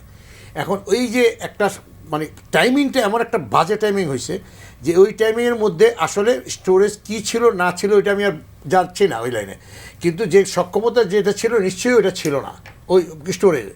তো এখন এমন একটা সময়ের মধ্যে এটা আইসা পড়লো, এই ওই যুদ্ধ শুরু হয়ে গেল যে গভর্নমেন্ট শত চেষ্টা করলো, এখন যেই চাহিদা এটা বাংলাদেশের গভর্নমেন্ট, পৃথিবীর কোনো গভর্নমেন্ট এই চাহিদা মেটাতে পারবে না। আমি তো বললাম ট্রিপল হয়ে গেছে। কিন্তু এই যুদ্ধের মধ্যেও তো তেলবাহী জাহাজ বাংলাদেশে এসেছে। হ্যাঁ আসছে, আপনি এই যে যুদ্ধবাদে শুধু তেলবাহী জাহাজ কেন, পাইপলাইনে 10,000 টন তেল ইন্ডিয়া থেকে আনছে, আরও 5,000 টন বিগত 2-3 দিনের মধ্যে চলে আসবে। তো এই ও চেষ্টা করতেছে, কিন্তু অ্যাকচুয়ালি বিষয়টা হয়েছে এরকম যে পাবলিকের ডিমান্ডটা এইটা অনাকাঙ্ক্ষিত এবং অনৈতিক ডিমান্ড। এটা এখন যেটা করতেছে আমরা তো নিজের চোখে দেখতেছি, একটা গাড়ি দিনে 3 বার আসতেছে, তেল নিয়ে যাচ্ছে আবার আসতেছে। তো এইটাকে তো রুখতে হবে। এইটা রুখতে গেলে যেটা আপনি বলছিলেন আমাকে পরামর্শ, আমি মনে করি এটা আমার দিক থেকে আমি বলতে পারি যে গভর্নমেন্টের ইমিডিয়েট একটা রেশনিংয়ে যাওয়া উচিত, যৌক্তিক রেশনিং। ওই 2 লিটার দিলে হবে না, যৌক্তিক রেশনিং দিতে হবে এবং সেইটার একটা ডকুমেন্টারি এভিডেন্স থাকতে হবে আমার কাছে, সরকারের কাছে। এবং সেই জন্য আমি আজকে কয়েক জায়গায় এই ব্যাপার নিয়ে আলোচনা করছি। ইচ্ছা করলে প্রত্যেকটা গাড়ি এবং বাইকে একটা ব্লু বুক আছে, সেই ব্লু বুকের মধ্যে তার অ্যাড্রেস আছে, ওই অ্যাড্রেস যেই থানার আন্ডারে, তুমি ওই থানায় যাও, ওই থানার থেকে একটা কার্ড নিয়ে আসো যেটা থানার সিগনেচার থাকবে, ওই কার্ডের মধ্যে 31টা ঘর থাকবে, যেই পাম্পে সেই যাবে গভর্নমেন্ট একটা অ্যানাউন্সমেন্ট থাকবে যে মোটর বাইকের জন্য এত, প্রাইভেট কারের জন্য এত, মাইক্রোবাসের জন্য এত, জিপের জন্য এত। ওই অ্যানাউন্সমেন্ট অনুযায়ী যেই পাম্পে সে যাবে ওই ঘর খালি দেখলে সে ওই তেল দিয়ে ওইখানে লিখে দেবে। সেই লাইন কি পাম্প থেকে থানার দিকে পাঠিয়ে দেওয়ার মতো অবস্থা? না না, থানা থেকে পাঠিয়ে না, আপনি কোনো এক জায়গায় তো এটা করতে হবে, নাহলে ডিসি অফিস যাক, টিএনও অফিসে যাক, এক জায়গায় তো যেতে হবে। কারণ ডিসি অফিসে এত হিউজ পরিমাণটা দেওয়া সম্ভব না। এই জন্য আমি বলছি লোকাল থানা যেতে পারে, এটা তো কিছু কোনো ব্যাপারই না। এটা কার্ড গভর্নমেন্ট ছাপিয়ে দিয়ে দেবে, কারণ আপনি ডিজিটালাইজেশন এখন করতে পারবেন না, তো এইসব নাই, ততক্ষণে তো তেল শেষ। এবং আপনি তো, আমি বললাম আপনাকে যে আজকে আমার এমন অনেক গাড়িতে এসে, আজকে গত 3 দিন যাবত এই প্র্যাকটিস দেখতেছি, এসে বলতেছে যে ভাই আমার তো চিটাং যাবো, আমার মা অসুস্থ, আমাকে এই টাকিটা ভরে দিতে হবে। আর ভাই টাকি ভরার মতো তেল তো নাই, আমি তো আপনার যদি টাঙ্কি ভরে দিই তারপর তেল শেষ। যখন অনেক কিছু বলার পর আমি যখন সর্বমিত করে বলছি আচ্ছা ঠিক আছে 2,000 বা 3,000 টাকা নেয়, দিতে গেছে 600 টাকা দিছে পরে আর তেল যায় না। এই টেন্ডেন্সি সবার ভিতরে। তো এটা কি করবে গভর্নমেন্ট? এই টেন্ডেন্সি কি পেট্রোল পাম্প মালিকদের মধ্যেও আছে? না, পেট্রোল পাম্প মালিকদের মধ্যে থাকবে কেন? পেট্রোল পাম্প মালিক তো নিজেরা মজুত করছে এরকম কিছু। আপনি যেহেতু ধরেন, আপনি তো ম্যাজিস্ট্রেট ঘুরতেছে, ওই যে আপনি বললেন একজন অফিসার নিয়ে করছেন আজকে, ডিবি নামেছে আজকে 4 দিন যাবত, প্রতিটা পাম্পে যাচ্ছে, ম্যাজিস্ট্রেটও যাচ্ছে, কতক্ষণ পরে ডিবি আসতেছে, কতক্ষণ পর আর আজকে থেকে নতুন একটা দিছে, ধরছে একটাও।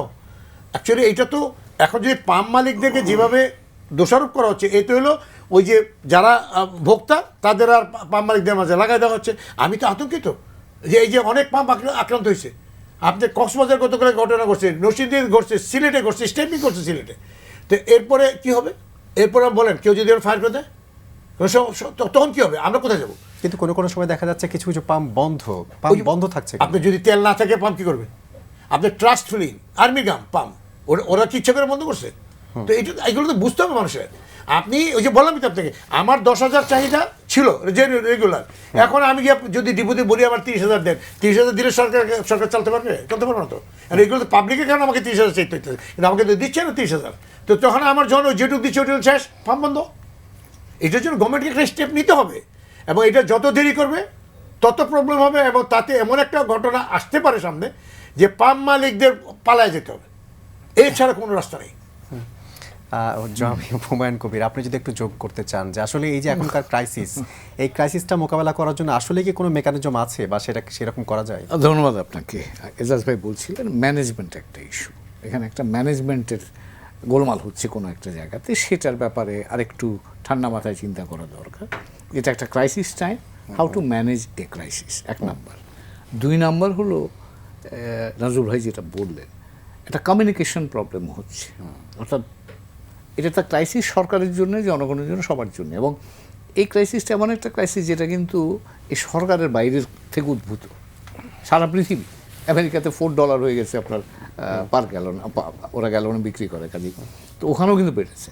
কাজে এখানে গভর্নমেন্টকে একটা কাইন্ড অফ কনভারসেশনে আসতে হবে, dialogue with the people, in the sense যে আপনি সহজভাবে পাবলিককে বোঝাতে হবে যে ভাই দিস একটা কমন ক্রাইসিস, আমরা সবাই মিলে লেটস ওয়ার্ক টুগেদার, এবং এটা আমরা না করলে জটিলতা বাড়বে।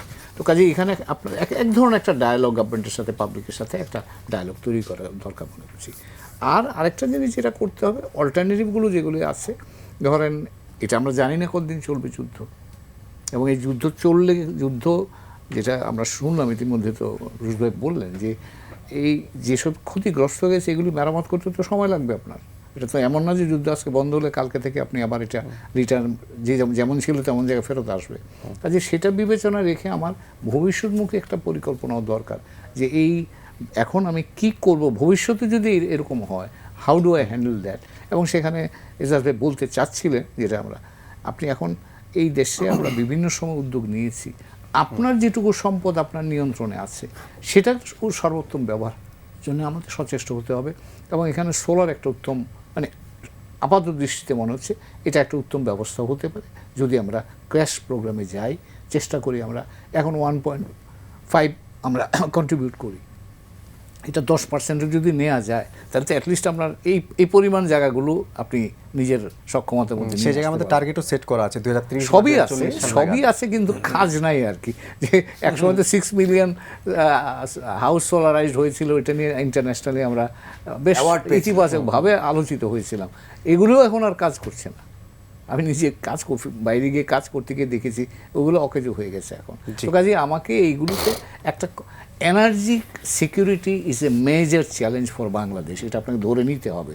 তার কারণ হচ্ছে আমার ভেতরে যেই প্রাইমারি এনার্জি কি বলা যায় রিসোর্স আছে, সেটার একসময় তো গ্যাস ছিল, গ্যাস আস্তে আস্তে কমে আসছে, আমরা এখন বাইরে থেকে আনতে হচ্ছে। তেল আমাদের কম আছে, এটা বাইরে থেকে আনতে হয়, গ্যাস আমাদেরকে আনতে হচ্ছে। এখন এর বিকল্প আমি যদি বের করতে পারি, আর কূটনীতির কথা বলছিলেন, আমরা কূটনীতি দিয়ে যেটা রোজ ভাই বললেন যে সার্ক নিয়ে অনেক কথাবার্তা হয় কিন্তু সমস্যায় আছে সার্ক, কিন্তু ইস্যুভিত্তিক সহযোগিতাটাও করা যায় কি না, জ্বালানি একটা হতে পারে, খাদ্য একটা হতে পারে, এরকম স্বাস্থ্য একটা হতে পারে, এরকম ইস্যুভিত্তিক সহযোগিতা আঞ্চলিকভাবে বাড়ানো যায় কি না, এটাও আমাদের উদ্যোগের মধ্যে আসতে পারে বলে। জি, আমরা আলোচনার এই পর্যায়ে একটু ভিন্ন প্রসঙ্গে আলোচনা করতে চাই। আবু রুস্ত, আপনাকে দিয়ে শুরু করব। ডিপ স্টেট নিয়ে একটা খুব তুমুল আলোচনা হচ্ছে। আমরা যেটা দেখলাম অন্তর্বর্তী সরকারের সাবেক উপদেষ্টা জনাব আসিম মাহমুদ সজীব ভুঁইয়া তিনি বলেছেন যে 2029 সাল পর্যন্ত তাদের ক্ষমতায় থাকার জন্য ডিপ স্টেটের পক্ষ থেকে তাদের প্রস্তাব দেওয়া হয়েছিল। আসলে এই ডিপ স্টেট বলতে তারা আসলে কি বোঝাতে চেয়েছেন, কারা এই ডিপ স্টেটের? আমি মানে একটু ফান করেই বলি, ওই যে যারা ওই সময় থেকে বলছিল না যে বাংলা সালতানাত আসবে, উত্তর পূর্ব ভারত দখল করবে, তারপরে বাংলাদেশে কি ঝান্ডা উড়বে, এরকম এই সমস্ত যারা বলবে, তারপরে কিছু ইউটিউবার দ্বারা হয়ে গিয়েছিল, এটা করো সেটা করো, ওই জায়গায় এটা উড়িয়ে দিলে এটা হবে, এটা করলে সেটা হবে, এইখানে আজকে ট্যাঙ্ক নেমেছে, ওইখানেই এই সাজো আজান দেখা গেছে। তো এইগুলোই হচ্ছে ওনাদের ডিপ স্টেট ছিল। হ্যাঁ, এই সমস্ত কতগুলো উর্বর মস্তিষ্ক মানে লোকজন এগুলো বলছে, আর আমরাও অবাক হয়ে লক্ষ্য করছি যে মিলিয়ন মিলিয়ন লোক তাদেরকে লাইক করছে, তাদের টাকা কামাচ্ছে তারা বিদেশে বসে বসে, আর বাংলাদেশের আমাদের এই মানে সমস্ত মানুষজন এগুলোর পিছনে ছুটছে। এখন আমাদের বাংলাদেশে আসলে সাবস্টিটিউটেড ডিপ স্টেট বলে কিছু নেই। যদি সাবস্টিটিউটেড ডিপ স্টেট বলে কিছু থাকতো তাহলে আপনার 1/11 যখন হয়েছিল সেটা টিকতো। তারপরে আপনার যখন এই যে এই ঘটনা ঘটলো, ঘটার পরে যখন ডক্টর ইউনূসের মতো এত একজন বিশ্ববরেণ্য লোক মানে আসলেন শীর্ষ পর্যায়ে, তার অধীনে বা সমস্ত কিছু আরও শক্তিশালী ডিপ স্টেট হতো, তার কারণে এখানে ইন্টারন্যাশনাল অন্যান্য খেলোয়াড়রা ঢুকতো। কিন্তু আমরা সেই ডিপ স্টেট কী দেখেছি না, আসিম মাহমুদ সজীব ভুঁইয়া যে সমস্ত কথাবার্তা এখন এনারা বলেন, এনারা থাকার সময় কি করেছেন আমাকে সেটা বলে, চতুর্দিকে অস্থিরতা সৃষ্টি করা ছাড়া, একটা সুষ্ঠু কোনো কিছু করা ছাড়া, উনি ওনাদের যেই কাজগুলো করা উচিত ছিল সেই কাজগুলো কি ওনারা করেছেন? তো করেন তো নাই। তো এখন ডিপ স্টেট আমাদের দেশে কি বলতে উনি কি বুঝাতে চান? আমাদের ডিপ স্টেট কি আমাদের মিলিটারি, আমাদের গোয়েন্দা সংস্থা, এগুলোকেই তো আমরা বুঝি, বা আমাদের এলিট শ্রেণী, যেমন আমাদের এক সময় ছিল টুইসডে ক্লাব, বা আমাদের কিছু এনজিও বা থিঙ্ক ট্যাঙ্ক, সিপিডি, এ ধরনের জিনিস। হ্যাঁ, 1/11 সময় আমেরিকা বা চীন বা ভারত, আমেরিকা, চীন, ভারত, বাংলাদেশের মতো একটা দেশের মধ্যে যদি অন্যান্য দেশগুলো কিছু করতে চায় তাদের কি এত কিছু করার দরকার আছে? আমরা যেমন ধরেন বাংলাদেশে এখন বসে ইরানের হয়ে পৃথিবী দখল করে ফেলছি, তাই না, যে আমেরিকাকে হারিয়ে দিচ্ছি, কিন্তু আমাদের নিজেদের এই যে এরকম লাইন ধরে তেল নেওয়ার জন্য মারামারি করতে হচ্ছে, আমরা নিজেরাও জানি না কালকে কি খাবো, তাই তো? এটাই আমাদের ডিপ স্টেট। আমাদের মানুষের হচ্ছে ডিপ স্টেট ইউটিউব দেখে আর ডিপ স্টেট চিন্তা করে, এটার মধ্যেও কোনো সাবস্টিকেসি আনে নাই। উনি আসিফ মোহাম্মদ সজীব ভুঁইয়া যেটা বলেন, ওনারা ডিপ স্টেট বলতে এগুলোকেই বুঝাচ্ছেন। আমরা তখন সাংবাদিক হিসেবে দেখেছি যে এক একজন এরকম কিছু কিছু নাম জানেন, আপনিও জানেন, আমি সেগুলো বলতে চাই না। এরা সমস্ত এক একটা তত্ত্ব দিচ্ছে। ধরেন আমার মানে আমি কি বলবো, আপনারা তো জানেন যে আমি সেনাবাহিনীতে ছিলাম এক সময়, সেনাপ্রধান আমার কোর্সমেট। এখন তারা, আমি দেখতাম, অবাক বিষয়ে দেখতাম বিভিন্ন অফিসাররা, তারা মানে আমাকেও ফোন করতে, এগুলো কি বলতেছে, এগুলো কোথা থেকে এরকম বলতেছে, আমরা তো কিছু করি নেই, কোথায় সাজোয়া যান, কোথায় কি দেখা যাচ্ছে। আমি আমেরিকাতে বসে আছি, আমাকে অনেক সাংবাদিক ফোন করছেন, আমার আত্মীয় স্বজন ফোন করছেন, এই সাজোয়া যান নাকি বেরিয়ে গেছে ওইখান থেকে, এরকম শুনতেছেন, কোথা থেকে শুনছেন আমি নিজেও জানি না, ইউটিউবে দেখছি। তো এটাই হলো আমাদের বাংলাদেশের ডিপ স্টেটে আমাদের স্ট্যান্ডার্ডটা হচ্ছে ওরকম। তার কারণে এই যে এনাদের যেরকম স্ট্যান্ডার্ড ছিল, ডিপ স্ট্যান্ডার্ড সেরকম। ওনারা 29 সাল পর্যন্ত কিভাবে ক্ষমতায় থাকার স্বপ্ন দেখেছিলেন? ওনারা কি একটা কাজ কোনো সুষ্ঠুভাবে করেছিলেন? হ্যাঁ, ডক্টর ইউনূসের প্রতি যথেষ্ট শ্রদ্ধা আমাদের আছে, কিন্তু বাকি অন্যগুলার আপনি আমাকে বলেন কি কোন ক্ষেত্রে? আপনি ডিপ্লোমেসির ক্ষেত্রে ধরেন, আপনি আজকে একজন গুরুত্বপূর্ণ একজন ব্যক্তি, আমাকে সন্ধ্যায় তার সাথে আমার কথা হচ্ছিল, বলছিলেন যে এই গত ওনাদের সময়ে একটা রিয়াল ক্রিমিনালকে, যে খালি মুখে মুখে বলা হয়েছে যে এটা ধরছি সেটা ধরছি, কাউকে শাস্তি দেওয়া হয়েছে ঠিক মতো? আপনি এই যে আমাদের মিলিটারির কথা বলেন, যে আমরা কি গত 1.5 বছরে দেখলাম, এই যে ওনারা যখন ছিলেন, এই পাকিস্তান থেকে JF-17 থান্ডার চলে আসতেছে, চুক্তি হয়ে গেছে। চীন থেকে জেটেন্সি চলে আসছে, চুক্তি হয়ে গেছে। Multirole fighter, euro fighter typhoon আসতেছে, চুক্তি হয়ে গেছে। আমি জেনে বলছি, কোথায় ওগুলো কাগজে কলমে হচ্ছে? ওনারা ওগুলা খালি হাইপ তুলে চলে গেছেন।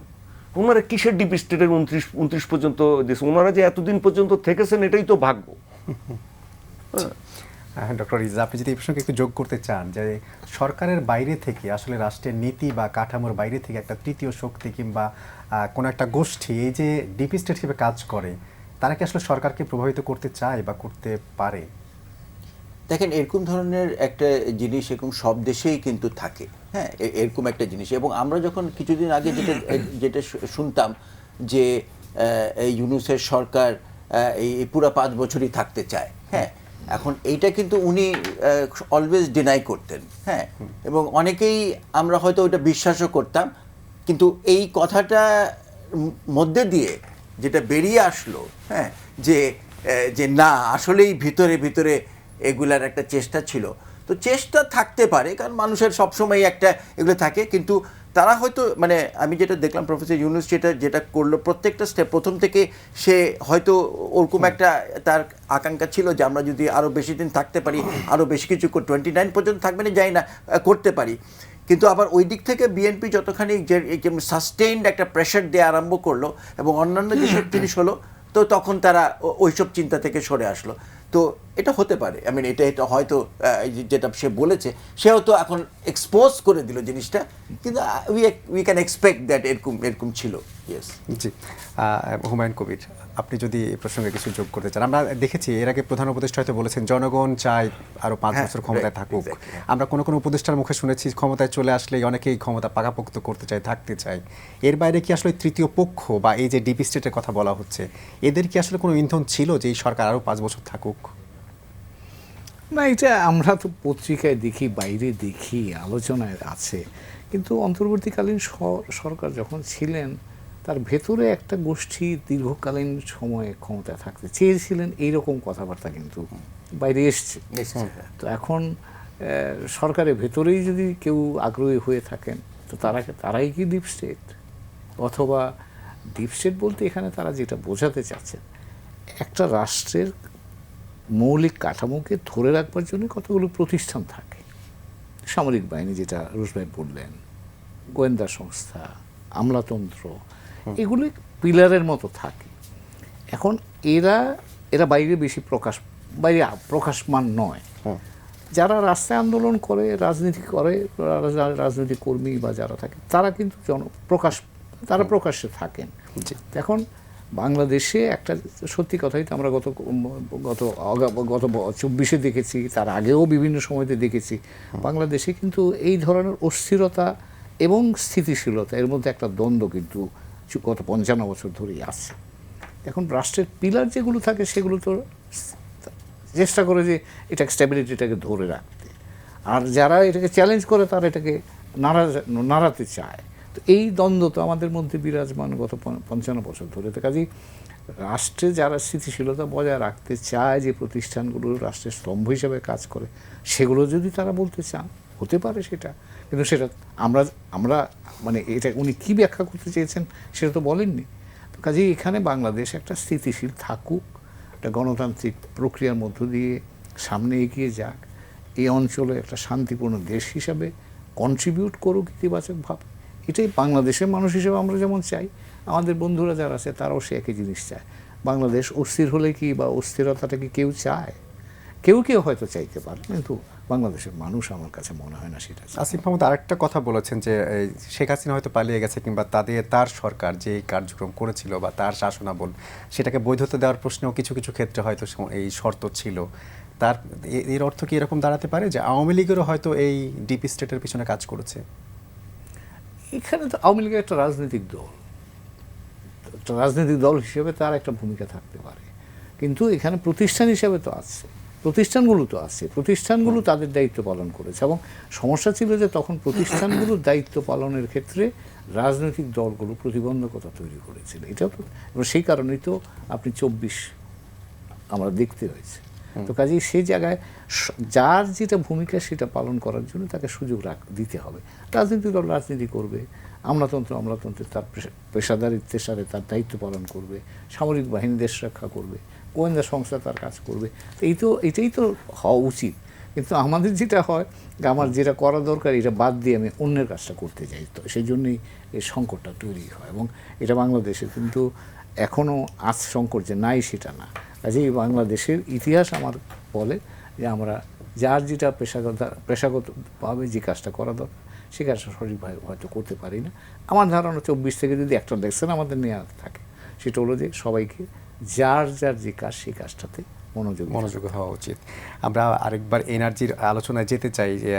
নাজমুল হক, আপনি যদি শেষ মুহূর্তে যোগ করেন যে আসলে এই যে এখনকার ক্রাইসিসটা চলছে, আপনি একজন পেট্রোল পাম্প মালিক বা একই সাথে এই সমিতির প্রতিনিধিত্ব করছেন, সরকার আসলে কোন দিকটায় গুরুত্ব দিলে এখনকার যে ক্রাইসিস সেটা মিট আপ করা সম্ভব? এটার একমাত্র পথ হলো এটা যে প্যানিক বাইং এটাকে থামাইতে হবে। এটাকে যদি না থামায় তাহলে গভর্নমেন্ট যত তেল আনুক, যত কিছুই করুক, এটা থামানো সম্ভব হবে না। কারণ এটা কয়দিন পরে যেটা রুশ ভাই বললেন, এই যে ভারতে পাচারের একটা কথা উঠছে না, এটা তো মাত্র সম্পত্তি উঠছে, কিন্তু ভারতে পাচার, ভারতের সাথে আমাদের তেলের ডিফারেন্সটা কত? ওরাও কিন্তু প্রাইস খুব একটা বাড়ায়নি। না, এবার বাড়ায় নাই। না, ওই তো বললাম বাড়ায়নি। তো কাজেই এখন ওই পাচারের প্রশ্ন আসে কেন? আমরা তো অনেক সময় আমাদের দেখতেছি আমাদের দেশের একটা মানে এটা একটা টেন্ডেন্সি হয়ে গেছে। ডিজেলটা পাচার হয়, এটা এই পেট্রোলটা হয় না। পেট্রোল তো প্রশ্নই আসলে, এটা পাচার করাও যাবে না। কিন্তু ডিজেলটাও পাচার হওয়ার মতো অবস্থা প্রাইস এখনো নাই, কারণ পাচার করতে তো একটা খরচের ব্যাপার আছে, আমাদের কিছু লেনদেন করতে হয়। তো কিন্তু এখন আমি মনে করি যে প্যানিক বাইংটাকে থামাইতে হবে। প্যানিক বাইং থামানোর জন্য কিছু পদক্ষেপ সরকারকে নিতে হবে, সেটা সরকারই ভালো বোঝেন কোন পদক্ষেপ নেবেন। কারণ হয়েছে কি, যে বললাম তো আপনাকে, যে যার দরকার 10 লিটার সে এসে 50 লিটার চায়, সবাই গাড়ির টাঙ্কি ফুল দিয়ে দিয়েছে, টাঙ্কি ফুল দেখা গেল কিছুক্ষণ পর এসে আবার তেল নিতে আসে, তার ওই তেলটা গেল কোথায়? কিন্তু আপনাদের যেসব পেট্রোল পাম্প মানে দেশের বিভিন্ন জায়গায় ছড়িয়ে ছিটিয়ে আছে, বিশেষ করে মফস্বলের শহরগুলোতে, এমন শোনা যাচ্ছে যে হয়তো এই যে 120 টাকার তেল সেটা হয়তো 200 টাকা 150 টাকা কিংবা 5 লিটার 10 লিটার দেওয়ার জন্য বাড়তি টাকা নেওয়া হচ্ছে। আমি বলছি আপনাকে, এটা কোনো পেট্রোল পাম্পে এটা করার প্রশ্নই আসে না। করলে তো তাকে জেল দেন নাই কেন? এটা করতেছে খুচরা যে তেল বিক্রি করে। আপনি যে কোনো জায়গায় যাবেন, আপনি মিরপুর ব্রিজটা পার হন, এদিকে কাশপুর ব্রিজ পার হন, আর ওদিকে বীরগঙ্গা ব্রিজ পার হন, দেখবেন পাশে একটা ড্রাম দিয়ে রাখছে অথবা একটা তেলের ক্যান দিয়ে রাখছে, ওখানে তেল বিক্রি হচ্ছে। ওই তেলগুলো কোথা থেকে আসে? ওই তেলগুলো আপনার আমার সকলের গাড়ির ড্রাইভারদের সবাই তো চোর না, যারা এইভাবে চুরি করে তেল নিয়ে করতেছে। প্লাস আপনি জেনে আশ্চর্য হবেন, তেলের সোর্স সরকার ছাড়াও আরও আছে। ওই তেলগুলো তো ওদের কাছে যায়, ওই তেলগুলো বিক্রি করতেছে। হয়তো পেট্রোল পাম্পের দোষ দিবেন, পেট্রোল পাম্পটা ধরেন। এই যে আজকে 25 দিন ম্যাজিস্ট্রেট কাজ করতেছে, একটা পেট্রোল পাম্প তো ধরলেন না, তাহলে এটা মানেটা কি? তো আসলে বেসিক্যালি ওই জন্যই আমি ওই কথাটা বলছি যে যেখানে প্রবলেম সেখানে যান, যেখানে প্রবলেম নাই সেখানে করলে তো যেখানে প্রবলেম ও আরও উৎসাহিত হবে, ও আরও ফোকাসড হবে। এই জন্য আমাদের অনুরোধ থাকবে সরকার, জনগণ সবার প্রতি, যে আপনারা জনগণের প্রতি একটা কথা আমি বলতে চাই, যে আপনারা আতঙ্কিত হওয়ার কোনো দরকার নেই। আপনার প্রয়োজন যেটুক এইটুকু আপনি তেল নেন। যদি ওইভাবে চলে তাহলে আমি মনে করি গভর্নমেন্টের কাছে যেই তেল আছে এই তেল দিয়ে 2 মাস আরামসে চলবে, আর না হলে এই তেল 15 দিনও চলবে না।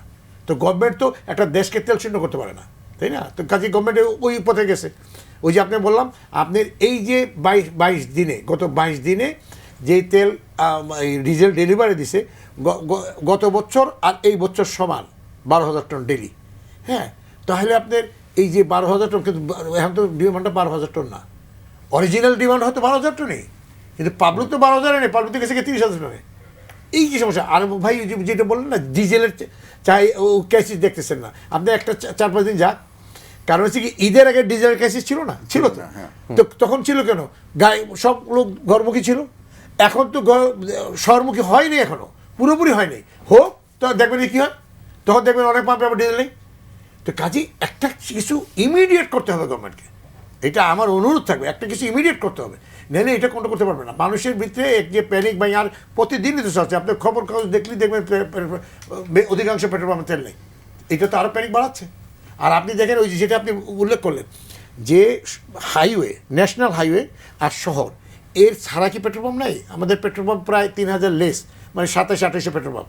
তো আপনার যে সমস্ত গ্রামের ইন্টেরিয়ার রোডগুলোর মধ্যে পাম্প আছে, ওই পাম্পগুলো তো তেলই পাচ্ছে না। অনেক সময় দেখা যাচ্ছে 15 দিনে একবার দিছে, 1 সপ্তাহে 4,000 দিছে। তো ওই পাম্পগুলো তো বন্ধ। তো ওই যখন একটা লোক, আপনিও যদি গাড়ি নিয়ে আপনার দেশের বাড়িতে যান, আপনি যখন দেখবেন 10টা পেট্রোল পাম্পের রাস্তা বন্ধ, তাতে ওর সর্বনাশ, তেল নেই। এই জিনিসগুলোকে গভর্নমেন্টকে বিবেচনা নিতে হবে। এই জিনিসগুলো বিবেচনা নেই, এবং একটা না একটা সিস্টেম আসতে হবে যত তাড়াতাড়ি সম্ভব। কারণ আমরা তো মাঠে কাজ করতেছি, আমরা দেখতেছি পাবলিকের মোটিভেশনটা কী।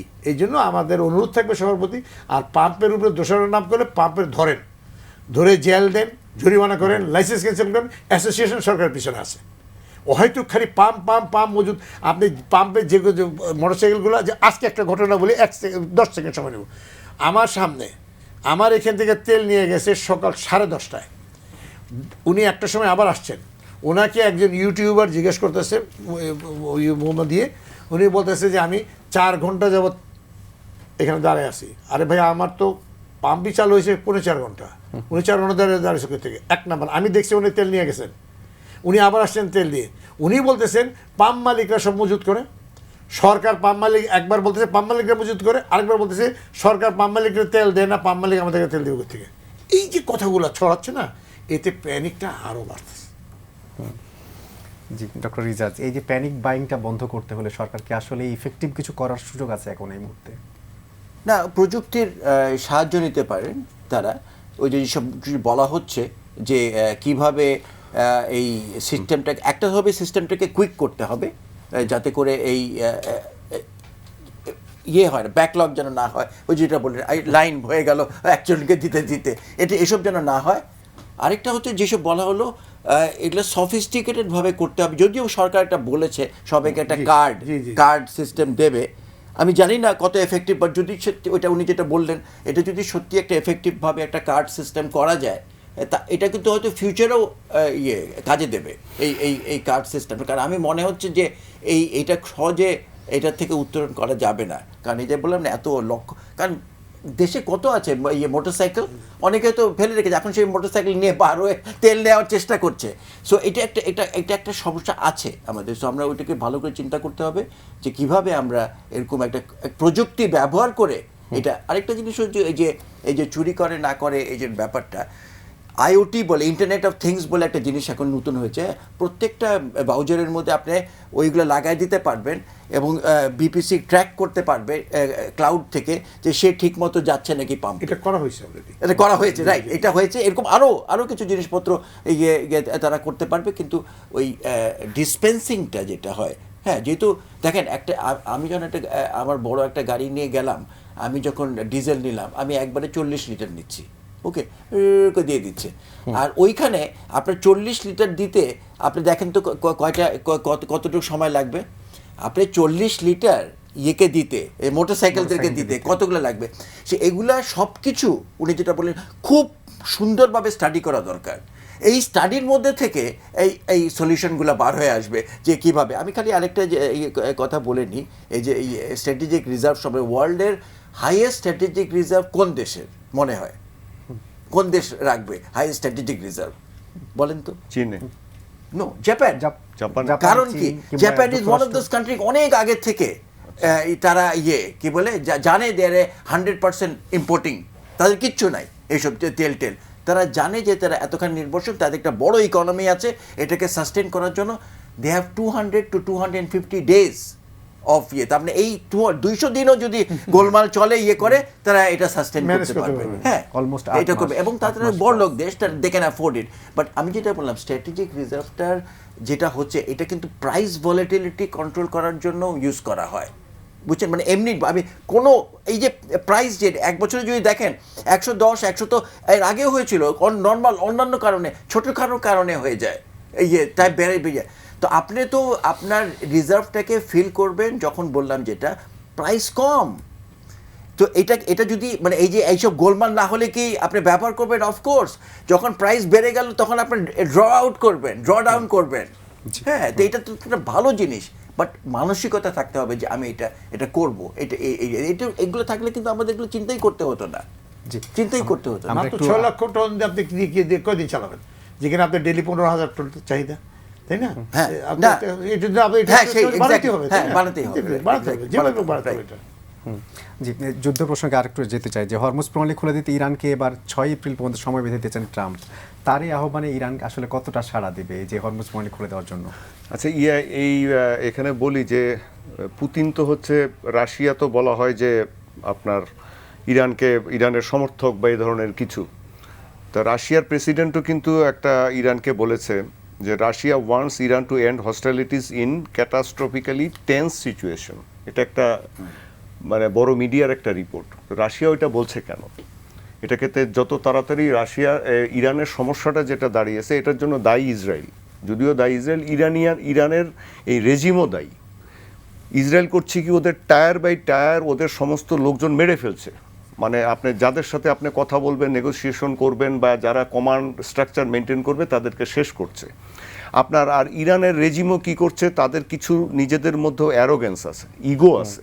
যেমন আপনার প্রেসিডেন্ট পেজেশকিয়ান, ওনাদের যে প্রেসিডেন্ট, উনি কয়েকদিন আগে মধ্যপ্রাচ্যের দেশগুলোকে সাথে কথা বলে বললেন, প্রকাশ্যে বললেন যে আমরা যেসব সিভিল কিছু জায়গায় যে আঘাত হয়েছে এর জন্য আমরা ক্ষমা প্রার্থী, এরকম আর হবে না। উনি বলার 1 ঘন্টা যায়নি আইআরজিসি অ্যাটাক করেছে আবার সিভিলিয়ান জায়গায়। তার মানে কমান্ডে কে? ইরানের কমান্ডে আইআরজিসি হচ্ছে আমাদের দেশের রক্ষী বাহিনীর মতো পলিটিক্যালি মোটিভেটেড একটা বাহিনী। ওদের মিলিটারির কথা, সামরিক বাহিনীর কথা আপনারা কোথাও শুনছেন? যদি সামরিক বাহিনী কোথাও কিছু করছে, ওদের কিন্তু একটা ভালো মিলিটারি আছে। সব জায়গায় খালি আইআরজিসির কথা শুনবেন। এখন আইআরজিসির first tier, second tier, third tier, fourth tier পর্যন্ত অনেক কমান্ড চ্যানেল নষ্ট করে দিয়েছে। তাদেরও এটা ক্ষতি হয়েছে। এখন তাদেরও সিনিয়র নেতারা নাই। ওরা বলছে না আমাদের এমন সিস্টেম যে আমরা 100টা টায়ার করলেও আমরা চালাই। No, it is not possible, এটা সম্ভব না।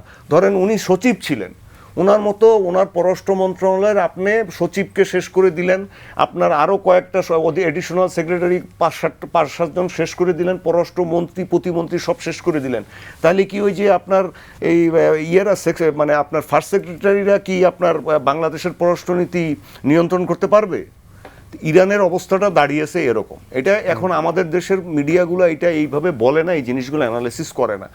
আর ইসরায়েল করছে কি, মার্কিন যুক্তরাষ্ট্র বা পাকিস্তান বা সৌদি আরব, তুরস্ক, মিশর যে নেগোসিয়েশনের চেষ্টা করছে বা যখনই একটা কথাবার্তার সূত্রপাত হয়, ইসরায়েল করে কি আপনি লক্ষ্য করবেন যে তখনই ওদের ইরানের যে সিগনিফিক্যান্ট আর বাকি যে কিছু আছে সেটাকে আঘাত করে মেরে ফেলে। যেমন এই পরশুদিন তাদের নেভির কমান্ডারকে মেরে ফেলেছে।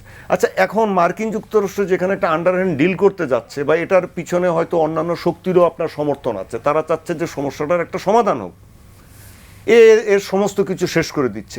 তার মানে ঠিক আপনি নেগোসিয়েশন করার বা আপনার এই স্তরগুলো যাওয়ার কিন্তু কোনো অবস্থা আপনি থাকছে না, মানে একটা প্রবলেম সৃষ্টি হচ্ছে। আমরা আলোচনা থেকে আবার একটু ভিন্ন প্রসঙ্গে যেতে চাই। যে প্রসঙ্গ কথা বলছিলাম যে সেনাবাহিনীর সাবেক কর্মকর্তা মামুন কিংবা মাসুদ, যারা এই মুহূর্তে যে মাঝে অ্যারেস্ট হলেন, তাদের এই ধরনের উচ্চ পর্যায়ের কর্মকর্তা অ্যারেস্ট হতে হলো কেন? তারা আসলে কি ধরনের কর্মকাণ্ডে জড়িয়ে পড়েছেন? এনাদের তো আসলে আপনার অনেক এনারা যেই কাজ করেছেন 1/11-এর সময়, হ্যাঁ, এই দুইজনই আমার অত্যন্ত ঘনিষ্ঠ officer. Lieutenant general Sheikh Mamun Khaled, আমি যখন 1986 সালের 1 জানুয়ারি আমি আমার ব্যাটালিয়নে যোগ দেই, কমিশন 85 সালে কমিশন পাওয়ার পর, তখন উনি আমার ব্যাটালিয়নের অ্যাডজুটেন্ট ছিলেন, ক্যাপ্টেন ছিলেন। অত্যন্ত মেধাবী একজন অফিসার। ওনার মতো মেধাবী একজন অফিসারকে রাজনীতি করার দরকার হয় না। ওনার যে কেরিয়ার প্রোফাইল ছিল, উনি যদি বসেও থাকতেন নর্মাল, তাও উনি মেজর জেনারেল হতে পারতেন। কিন্তু উনি কি করেছেন? তো আমি মানে তখন দৈনিক যা যা ছিলাম, তারপরে দৈনিক আমার দেশে তখন ছিলাম, আমাদেরকে দেখতে হয়েছে যে ওনারা সীমা ছাড়িয়ে গিয়েছেন। ওনাদের পদ পদবীর লোভ, বিভিন্ন মুভমেন্ট, মানে ওনাকে পেতেই হবে এই সমস্ত জিনিস। কি করেননি আপনি, এটা বলতে গেলে দীর্ঘ সময় লাগবে। ওনারা বাংলাদেশের সেনাবাহিনীর মান মর্যাদা নষ্ট করেছেন, এই সেনাবাহিনীটাকে বিতর্কিত করেছেন, গোয়েন্দা সংস্থাকে বিতর্কিত করেছেন, বাংলাদেশের সিস্টেমটাকে নষ্ট করেছেন, ডেমোক্রেসিটাকে নষ্ট করেছেন, ওখানে কারচুপি করেছেন, অনেক কিছুই ওনারা করেছেন। ওনারা রাজনীতিবিদদেরকে, ব্যবসায়ীদেরকে আপনার যাচ্ছে তাই করেছেন। এখন এবারে এমনকি প্রশাসনের কর্মকর্তাদেরকে, সেক্রেটারিদেরকে, বিভিন্ন ঊর্ধ্বতন পুলিশ কর্মী কি করেনি, বাংলাদেশের পুরো সিস্টেম এলোমেলো করে দিয়েছেন। এখন মাসুদ উদ্দিন চৌধুরী, উনি বলতেন, উনি তো রক্ষী বাহিনীর কর্মকর্তা ছিলেন, উনি হচ্ছেন সাইদ ইস্কান্দার সাহেবের আপন ভাইরা, এই হিসাবে ওনাকে হয়তো কিছুটা লিফট দেওয়া হয়েছিল। উনি এসে বাংলাদেশের দেখেন এই অপারেশন ক্লিন হার্ট, তারপরে র্যাব তৈরির মাথা ওনার মাথা থেকে বেরোলো, বা এইটা করো সেটা করো, তারপরে উনি এই 1/11-এর একটা অন্যতম কারিগর, মাস্টার মাইন্ড কিন্তু উনি। এই জেনারেল মঈনকে করে এই জিনিসটাকে মানে আপনার যে ম্যাচিউর করছেন, এটার মধ্যে মানে ওই সেনাবাহিনী থেকে কিন্তু উনি মাস্টার মাইন্ড। এখন উনি বলেছিলেন তখন, কি আপনি জানেন, সাংবাদিক হিসেবে গুরুতর অপরাধ দমন ট্রাইব্যুনাল একটা করল, উনি ওইটা দিয়ে কি একদম সব শেষ করে দিবেন, মানে বাংলাদেশে কোনো দুর্নীতি থাকবে না। আচ্ছা, উনি তারপরে কি পরিমাণ টাকা করেছেন আমাকে বলেন। উনি এই যে মানে এই যে সম্পদের ব্যবসা করতে গিয়ে রোমানিয়াতে, মালয়েশিয়াতে কি পরিমাণ টাকা করেছেন। ওনার পরিবারের সদস্যরা, আমি তাদেরকে চিনি, তার কারণ আমার মানে আমার শ্যালক যে, তার খুব ঘনিষ্ঠ, শ্যালকের স্ত্রীর খুব ঘনিষ্ঠ ওনার একজন আর কি, কানাডায় থাকেন। কি পরিমাণ টাকা ওনাদের ওইখানে ওনারা খরচ করেন, কি পরিমাণ দামি গহনা পরেন, কি পরিমাণ দামি গাড়ি চালান, আমি অনেক আগে থেকেই জানি। আমার শ্যালকের স্ত্রী আমাকে বলতেন যে কোথা থেকে পায়। তাই এখন ওনারা মানুষকে, বাংলাদেশের মানুষকে প্রতারিত করেছেন, প্রতারিত করে টাকা করেছেন। সবচেয়ে বড় কথা, ওনারা বাংলাদেশকে ইম্পোজ করে বাংলাদেশের ডেমোক্রেসি নষ্ট করেছেন, বাংলাদেশের সমস্ত কিছুকে আপনার বিপদের মুখে ফেলেছেন, স্বাধীনতার সার্বভৌমত্ব। সুতরাং ট্রিজনের জন্য ওনাদের বিচার হওয়া দরকার, শুধু অন্য কোনো কারণে না, এই কারণেও বিচার হওয়া দরকার। জি, হুমায়ুন কবির, আপনি যদি 1 মিনিট একটু যোগ করতে চান, যে সেনাবাহিনীকে বা গোয়েন্দা সংস্থাকে বিতর্কিত করার ক্ষেত্রে এই যে সেনাবাহিনীর শীর্ষ পর্যায়ের এই কর্মকর্তারা যে ভূমিকা রেখেছেন, আসলে সেটা কতটা আমাদের জন্য বা দেশের জন্য কতটা মঙ্গলজনক তো নয়। আমি যেটা বলছিলাম আগে, যে যার যেটা ভূমিকা, যার যা পেশাগত দায়িত্ব, সেটা তার সেই পেশাগত দায়িত্বের আলোকেই পালন করতে হবে। এখানে অন্য কাজ করতে গেলেই সেখানে প্রতিষ্ঠান নষ্ট হয়, দেশ ক্ষতিগ্রস্ত হয়, এবং শেষ পর্যন্ত ব্যক্তিগতভাবে ওনারও তো বিপদে পড়ে। কাজে এটা আমার মনে হয় এটা বাঞ্ছনীয় নয়, মানে এটা না হওয়াটাই মঙ্গল। জি, তো অসংখ্য ধন্যবাদ আজকে আমাদের সময় দেওয়ার জন্য। প্রাণবন্ত আলোচনা হলো, আমাদের আজ এখানে শেষ করতে হচ্ছে। দর্শক, এন মোহাম্মদ পাবলিক পার্লামেন্ট আজ এখানে শেষ করতে হচ্ছে। এতক্ষণ যারা সঙ্গে ছিলেন সবাইকে ধন্যবাদ। ভালো থাকবেন সবাই, শুভরাত্রি।